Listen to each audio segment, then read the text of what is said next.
नमस्कार। आपका स्वागत है आपके अपने चैनल दिव्य दृष्टि में। स्वागत है आप सभी का हमारे चैनल दिव्य दृष्टि में। सनातन हिंदू धर्म में तुलसी के पौधे का महत्व अत्यधिक है। सबसे पहले तुलसी की पूजा भगवान विष्णु जी ने की थी। श्री हरि कहते हैं कि जैसे देवी लक्ष्मी से वैकुंठ को ऐश्वर्य प्राप्त है, वैसे ही वैकुंठ को तुलसी के कारण पवित्रता प्राप्त है। पृथ्वी पर जहाँ भी तुलसी का पौधा होता है, वहाँ बुराई का वास नहीं होता और वह स्थान सबसे पवित्र माना जाता है।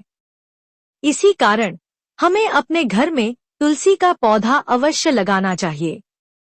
तुलसी के पास दीपक जलाने से क्या लाभ होता है, यह जानने के लिए भगवान श्री कृष्ण द्वारा देवी सत्यभामा को सुनाई गई एक प्राचीन कथा का वर्णन करते हैं।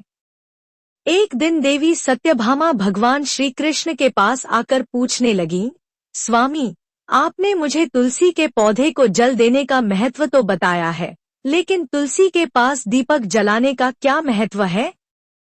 रोज शाम तुलसी के पास दीपक क्यों जलाया जाता है और इससे मनुष्य को क्या फल प्राप्त होता है?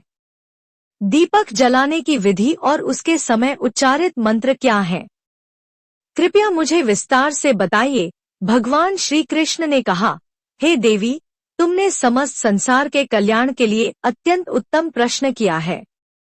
तुम्हारे इस प्रश्न का उत्तर देने से पहले मैं तुम्हें एक प्राचीन कथा सुनाता हूँ, जिससे तुम्हारे सभी प्रश्नों के उत्तर मिलेंगे। शाम के समय तुलसी के पास दीपक जलाने से जो पुण्य मिलता है, उसका वर्णन मैं इस कथा में करूंगा। इसे सुनने मात्र से ही 100 वर्षों तक तुलसी के पास दीपक जलाने का फल प्राप्त होता है। इसके बाद भगवान श्री कृष्ण ने कथा शुरू की। प्राचीन काल की बात है। दक्षिण दिशा में तुंगभद्रा नामक पवित्र नदी के किनारे हरिहरपुर नाम का एक सुंदर नगर था। वहां हरि दीक्षित नाम के एक ब्राह्मण रहते थे।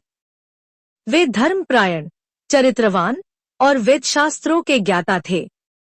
उनकी पत्नी, जिसे लोग चारा कहकर पुकारते थे, स्वभाव से अत्यंत कठोर और दुराचारी थी। वह हमेशा अपने पति का अपमान करती और दुर्व्यवहार करती थी। एक दिन हरि दीक्षित ने अपनी पत्नी को समझाते हुए कहा, हे भद्रे, तुम्हारा यह आचरण उचित नहीं है। ऐसे पाप करने से तुम्हारा अहित होगा। कृपया यह सब छोड़ दो। परंतु पत्नी ने कठोरता से उत्तर दिया, तुमसे विवाह करके मैंने न जाने कौन सा पाप किया। तुम मेरे किसी भी सुख को पूरा नहीं कर सकते। मैं विवश होकर इस झोपड़ी में रहती हूँ। अब मैं इस कष्ट को सहन नहीं कर सकती। पति ने समझाया, जो स्त्री अपने पति को त्याग कर पराये पुरुष के पास जाती है, उसे नरक का दंड भोगना पड़ता है। लेकिन उसकी पत्नी ने बात मानने से इनकार कर दिया और अपने पति का अपमान करना जारी रखा। भगवान श्री कृष्ण ने कहा, हे देवी, जो स्त्री अपने पति का अपमान करती है और उसे त्याग कर पराये पुरुष के पास जाती है, उसके जीवन में केवल दुख और दुर्भाग्य आता है। अब सुनो, उस दुराचारी स्त्री के साथ आगे क्या हुआ। एक दिन वह स्त्री वन में एक वृक्ष के नीचे खड़ी होकर किसी कामी पुरुष की प्रतीक्षा कर रही थी।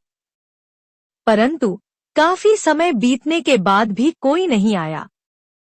इस प्रकार वह स्त्री अत्यंत दुखी होकर अपने प्रियतम की खोज में इधर उधर भटकने लगी। उस दिन उसका सारा प्रयास व्यर्थ हो गया। वह वहीं खड़ी होकर तरह तरह की बातें कहने लगी और विलाप करने लगी। हाय हाय, आज इस मार्ग से कोई भी सुंदर पुरुष नहीं आया। अब मैं अपनी कामना की शांति कैसे करूं? आज की रात कैसे बिताऊं? कौन मेरे सुंदर शरीर का उपभोग करेगा? मेरी जवानी और सुंदरता व्यर्थ हो रही है। कोई भी इस सुंदर शरीर की चाह नहीं करता। अब मैं कहाँ जाऊं? कौन मुझे अपनाएगा? कौन मेरे साथ भोगविलास करेगा? मेरा पति तो मूर्ख है, लेकिन अब तो ऐसा लगता है जैसे यह दुनिया मूर्खों से भरी हुई है। कोई भी मेरी जैसी सुंदर स्त्री को पाने की इच्छा नहीं करता। मैं इतनी खूबसूरत हूँ कि देवता भी मुझे पाने की इच्छा करेंगे, लेकिन यह संसार पापियों और तुच्छ पुरुषों से भरा पड़ा है, जो मेरी जैसी अप्सरा के समान सुंदर स्त्री को नजरअंदाज कर रहा है। हे भगवान, अगर कोई सुंदर, बलवान और पराक्रमी पुरुष हो तो उसे मेरे पास भेज दो, चाहे वह मेरा भक्षण ही क्यों न कर ले। मैं खुशी खुशी उसे गले लगा लूंगी। भगवान श्री कृष्ण बोले, हे देवी। इस प्रकार वह स्त्री जंगल में जोर जोर से विलाप करने लगी। उसी जंगल में एक भयानक बाघ रहता था। उस स्त्री की चीखें सुनकर वह जाग गया और उछलकर उसकी ओर बढ़ने लगा ताकि उसे खा सके। उस बाघ का नाम था ध्वंस। उसका रूप अत्यंत डरावना था। उसका शरीर काले और नारंगी धारियों से ढका हुआ था, जो जंगल की छाया में उसे छिपा देते थे। उसकी आंखें अंगारों की तरह लाल थी, जो अंधेरे में भी चमकती थी। उसके बड़े और नुकीले दांत जबड़े से बाहर निकले हुए थे, जो किसी भी प्राणी को डरा देने के लिए पर्याप्त थे। ध्वंस की गहरी गर्जना पूरे जंगल में गूंजती थी, जिससे वहां के जीव जंतु कांप उठते थे। उसकी लंबी और मजबूत टांगे उसकी शक्ति का प्रतीक थी। वह जंगल में बिजली की गति से दौड़ सकता था। उसका पूरा शरीर शक्तिशाली मांसपेशियों से भरा हुआ था, जिससे वह एक ही झपट्टे में अपने शिकार को धराशायी कर सकता था। ध्वंस तेजी से उस स्त्री की ओर बढ़ रहा था। उसकी नाक से बार बार गर्म सांसें निकल रही थी।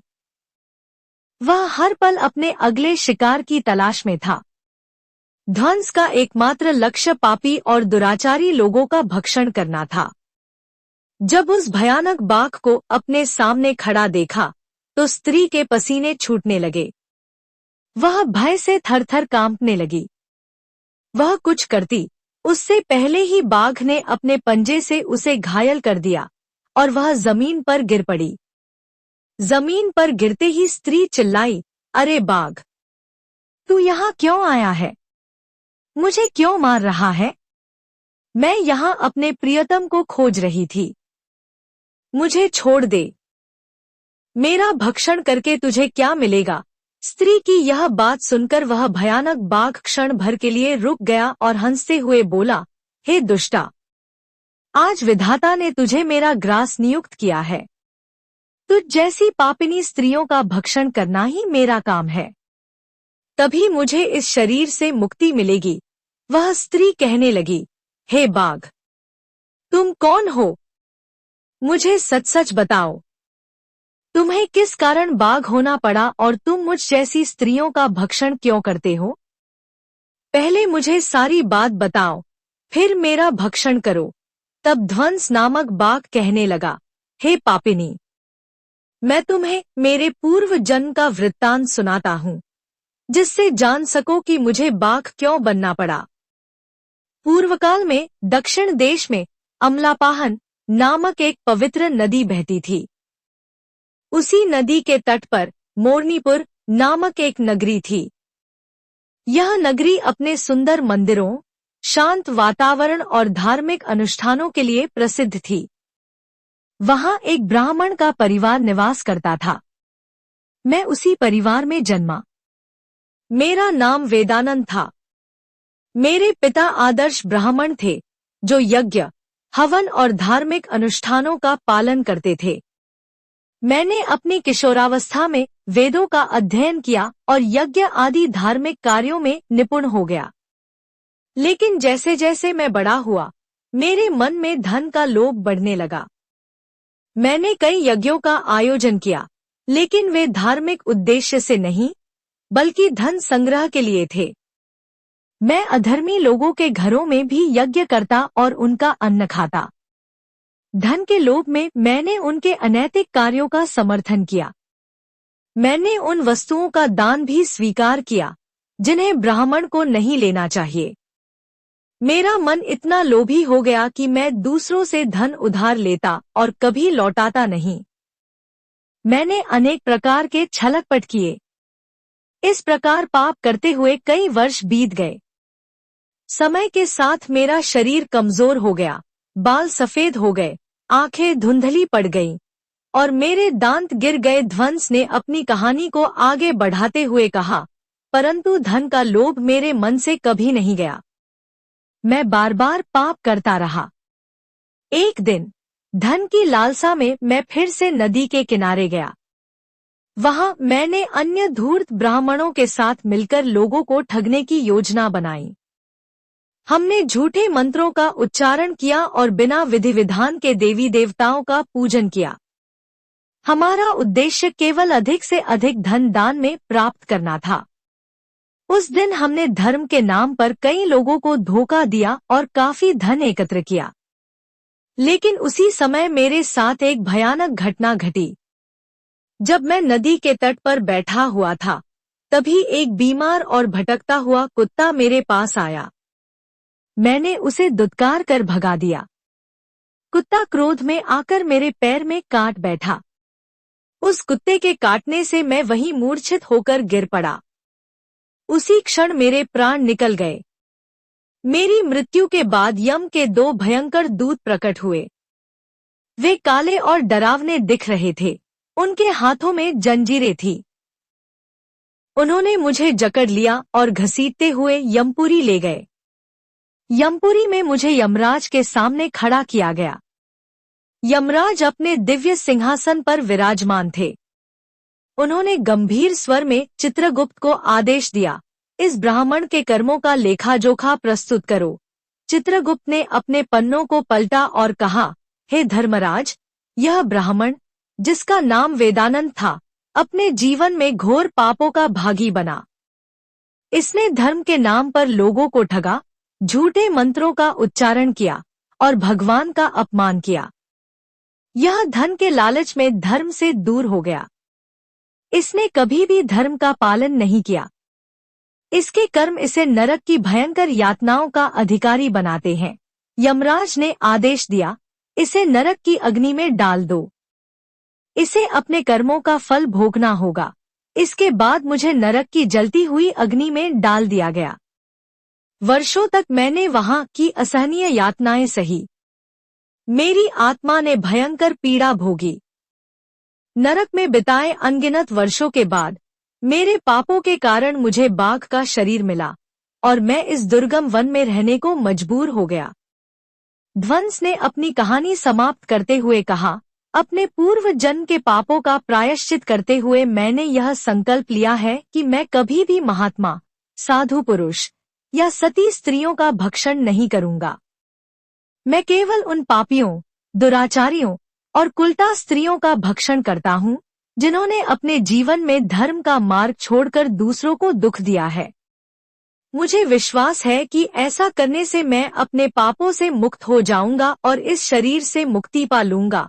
ध्वंस ने उस स्त्री से कहा, हे पापिनी, तेरे आचरण से यह स्पष्ट होता है कि तू कुलटा है। अपने पति को छोड़कर तू इस वन में अन्य पुरुषों के साथ भोगविलास करने के लिए आई है। इसीलिए आज तू मेरा ग्रास अवश्य बनेगी। इतना कहकर ध्वंस ने अपने तीक्ष्ण नाखूनों से उस स्त्री पर हमला किया। पापिनी स्त्री ने प्राण गंवा दिए। ध्वंस ने उसे खा लिया और फिर वहां से चला गया। उस स्त्री की मृत्यु के बाद उस स्थान पर यम के 2 दूत प्रकट हुए। उन्होंने उसकी आत्मा को पकड़ा और यमपुरी ले गए। वहां उसे यमराज के समक्ष खड़ा किया गया। चित्रगुप्त ने कहा, हे धर्मराज, इस स्त्री ने अपने जीवन में पाप किए हैं। यह धर्म और मर्यादा से विमुख होकर अपने पति को छोड़कर भोगविलास की इच्छा में अन्य पुरुषों की खोज में गई थी। इसके कर्म इसे भी नरक की अग्नि में जलने के लिए बाध्य करते हैं। यमराज ने आदेश दिया, इसे नरक में डाल दो। इसके कर्मों का दंड इसे अवश्य मिलना चाहिए। इस प्रकार पाप और लोभ का अंत सदा दुखद ही होता है। ध्वंस और उस स्त्री की कहानी यह सिखाती है कि धर्म से विचलित होकर किए गए कर्म अंततः विनाश का कारण बनते हैं। सत्य, धर्म और मर्यादा का पालन करना ही जीवन का सही मार्ग है। यमपुरी में उस पापिनी स्त्री को यमराज के समक्ष खड़ा किया गया। चित्रगुप्त ने अपने गंभीर स्वर में उसका लेखा जोखा प्रस्तुत करते हुए कहा, हे धर्मराज, यह स्त्री अत्यंत पापिनी है। इसने व्यभिचार किया, अपने पति की सेवा नहीं की और पराये पुरुषों के साथ भोगविलास किया। इसके कर्म निंदनीय और क्षमा योग्य नहीं है। चित्रगुप्त के वचन सुनकर यमराज क्रोधित हो उठे। उन्होंने गुस्से में कहा, जो स्त्री अपने पति का त्याग करती है और धर्म के मार्ग से भटककर व्यभिचार में लिप्त होती है, उसका स्थान केवल नरक में है। इसे जलते हुए तेल के कुंड में डालने का आदेश दिया जाता है। यमराज का आदेश सुनते ही स्त्री भयभीत होकर उनके चरणों में गिर पड़ी और गिड़गिड़ाते हुए बोली, हे धर्मराज, कृपया मुझे क्षमा करें। मैंने अज्ञानवश पाप किए हैं। मुझे प्रायश्चित का एक अवसर दें। यमराज ने कठोर स्वर में उत्तर दिया, तुम्हारे पाप इतने घोर हैं कि इनके लिए कोई प्रायश्चित संभव नहीं। अब तुम्हें अपने कर्मों का फल भोगना ही होगा। हे दूतों, इस पापिनी को ले जाओ और इसे नरक की भयंकर यातनाओं में डाल दो। यमदूत उस स्त्री को नरक में ले गए। वहां उसे जलते हुए तेल के कुंड में डाला गया। उसकी चीखें नरक में गूंज उठीं, परंतु उसके पाप इतने बड़े थे कि उसे कोई राहत नहीं मिली। वर्षों तक उसे अलग अलग नरकों में भीषण कष्ट सहने पड़े। अंततः उसके पापों के फलस्वरूप उसे चांडाल के रूप में जन्म मिला। चांडाल के रूप में जन्म लेने के बाद भी वह स्त्री अपने पुराने कर्मों से नहीं सुधरी। उसने फिर से पाप करना शुरू कर दिया और व्यभिचार में लिप्त हो गई। कुछ समय बाद उसके पूर्व जन्मों के पापों के कारण उसे कोढ़ हो गया। उसका शरीर जलने लगा और वह असहनीय पीड़ा में दिन रात तड़पती रही। एक दिन वह तीर्थ स्नान के लिए एक आश्रम के पास पहुंची। वहां उसने स्त्रियों को तुलसी के पौधे के पास दीप जलाते देखा। यह दृश्य उसके लिए अनोखा था। उसने आश्रम में रहने वाले साधु से पूछा, हे साधु महाराज, यह कौन सा पौधा है और इसके नीचे दीप जलाने का क्या महत्व है? साधु ने उत्तर दिया, पुत्री, यह पवित्र तुलसी का पौधा है। इसके दर्शन मात्र से संकटों का नाश होता है। इसे जल अर्पित करने से देवी देवताओं की कृपा प्राप्त होती है और इसके पास दीप जलाने से समस्त पाप नष्ट हो जाते हैं। यह सुनकर स्त्री की आशा जागी। उसने साधु से पूछा, क्या यह सत्य है कि यदि कोई घोर पापिनी स्त्री भी तुलसी के पास दीप जलाए तो उसके पाप नष्ट हो जाएंगे?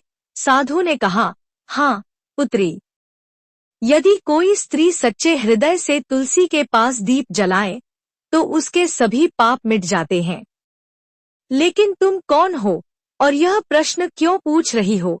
स्त्री ने सिर झुकाते हुए उत्तर दिया, हे साधु महाराज, मैं महापापिनी हूँ। मैंने व्यभिचार और अनेक पाप किए हैं। मेरे इन पापों के कारण ही मैं ऐसी दुर्दशा में हूँ।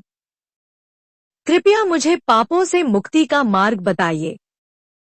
साधु ने करुणा से कहा, पुत्री, यदि तुम सच्चे हृदय से प्रायश्चित करना चाहती हो तो आज से तुलसी के पास दीप जलाओ। तुम्हारे समस्त पाप नष्ट हो जाएंगे। उस पापिनी स्त्री ने साधु के निर्देश का पालन किया। उसने तुलसी के पास दीप जलाना शुरू किया। नित्य ऐसा करते करते उसका हृदय शुद्ध होने लगा। एक दिन जब वह तुलसी के पास दीप जलाने गई तो उसका हृदय फट गया और वहीं उसकी मृत्यु हो गई। जैसे ही यमदूत उसकी आत्मा को लेने पहुंचे, भगवान विष्णु के 2 दिव्य पार्षद वहां प्रकट हुए। यमदूतों ने कहा, यह स्त्री पापिनी है, इसे नरक में ले जाना हमारा कर्तव्य है। विष्णु के पार्षदों ने कहा, यह सत्य है कि इस स्त्री ने पाप किए थे, परंतु इसने तुलसी के पास दीप जलाकर सच्चे हृदय से प्रायश्चित किया है। तुलसी के कारण इसके समस्त पाप नष्ट हो चुके हैं। अब इसका स्थान केवल विष्णु लोक में है। यमदूतों ने यह सुनकर हाथ जोड़ लिए और पीछे हट गए। भगवान विष्णु के पार्षद उस स्त्री को अपने साथ वैकुंठ ले गए। विष्णु के दिव्य पार्षद अत्यंत तेजस्वी और मोहक रूप में प्रकट हुए। उनके शरीर से स्वर्णिम प्रकाश की किरणें निकल रही थी, जो चारों ओर के अंधकार को मिटा रही थी। उनका रूप इतना दिव्य और आकर्षक था कि जो कोई उन्हें देखता उसका मन श्रद्धा और भक्ति से भर जाता। उनके चेहरे पर एक शांत मुस्कान थी जो अपार करुणा और दया का प्रतीक थी। उनके वस्त्र रत्नजड़ित और रेशमी थे, जिन पर नीले और सुनहरे रंग की अद्भुत आभा थी। ऐसा प्रतीत होता था जैसे वैकुंठ का संपूर्ण सौंदर्य उनके व्यक्तित्व में समाहित हो। उनके कानों में झूलते सुनहरे कुंडलों से दिव्य संगीत की मधुर ध्वनि सुनाई देती थी। उनके मस्तक पर चमकता हुआ तिलक और बिंदी उनकी दिव्यता का प्रतीक था। दोनों पार्षद विशाल कद और बलिष्ठ काया के धनी थे। उनके हाथों में दिव्य गदा थी, जो धर्म और न्याय की शक्ति का प्रतीक थी।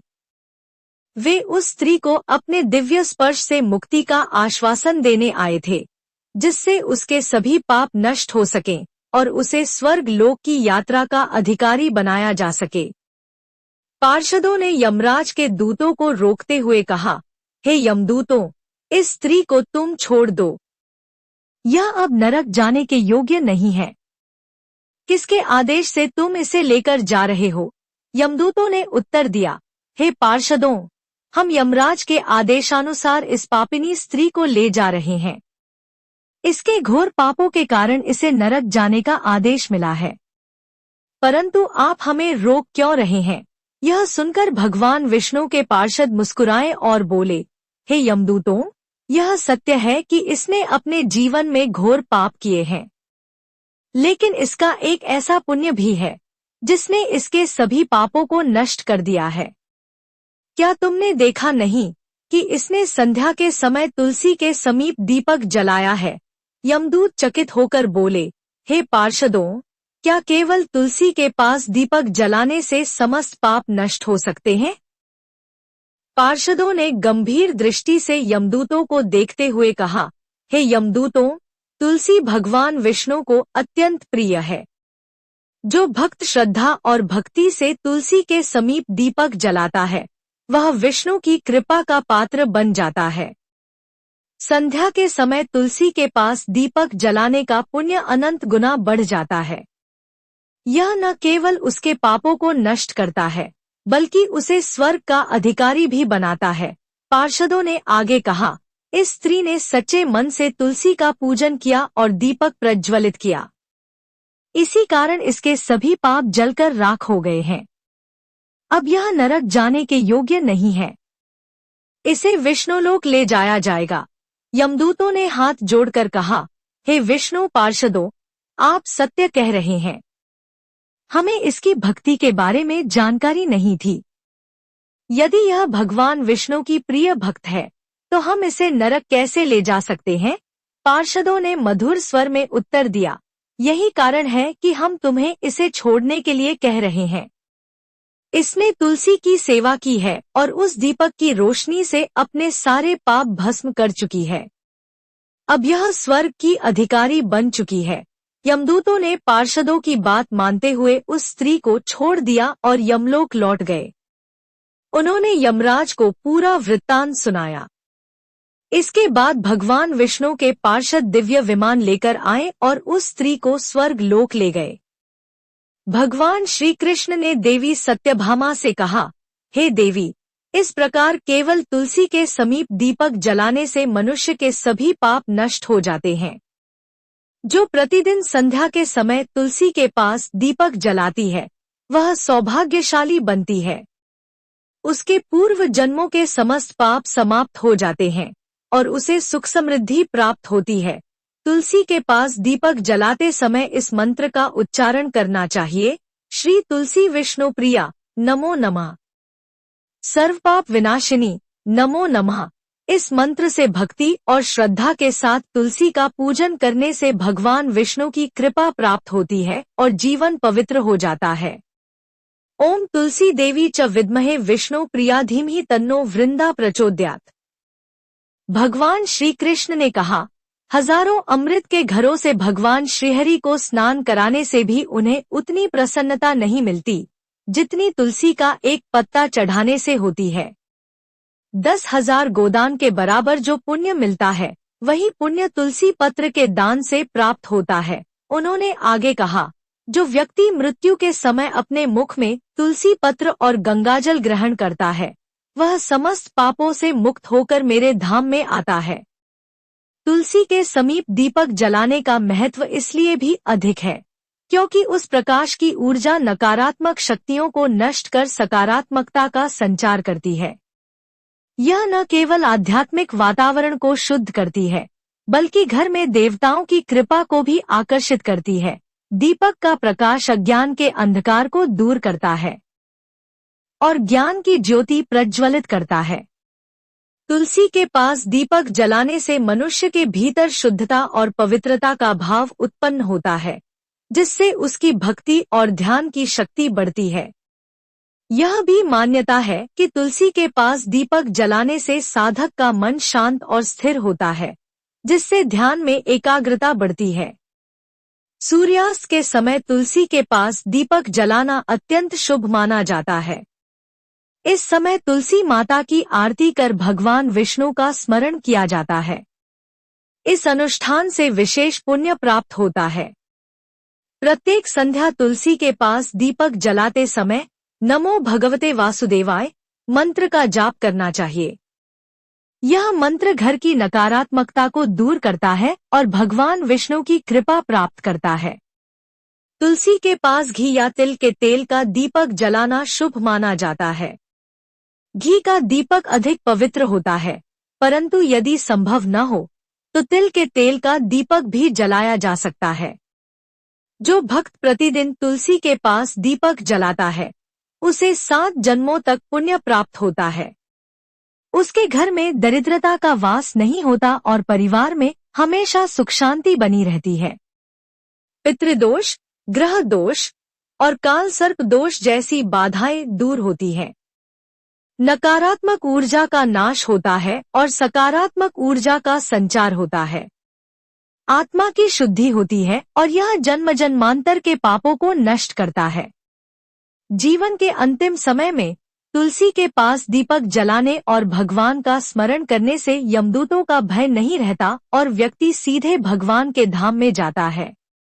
देवी लक्ष्मी की कृपा प्राप्त होती है, जिससे जीवन में कभी आर्थिक संकट नहीं आता और समृद्धि का वास होता है। श्री कृष्ण ने इस कथा के माध्यम से तुलसी के पास दीपक जलाने का महत्व समझाया और बताया कि यह न केवल आध्यात्मिक उन्नति का मार्ग प्रशस्त करता है, बल्कि घर परिवार में सुख शांति और समृद्धि भी लाता है। प्रिय दर्शकों, धर्म से जुड़ी यह जानकारी आपकी आस्था और विश्वास पर आधारित है। यदि आप इस उपाय को अपनाना चाहते हैं, तो श्रद्धा और विश्वास के साथ इसे करें। हमारे चैनल दिव्य दृष्टि को लाइक और सब्सक्राइब करें और कमेंट बॉक्स में जय माता लक्ष्मी अवश्य लिखें। आपकी एक पहल किसी के जीवन में बड़ा बदलाव ला सकती है। धन्यवाद।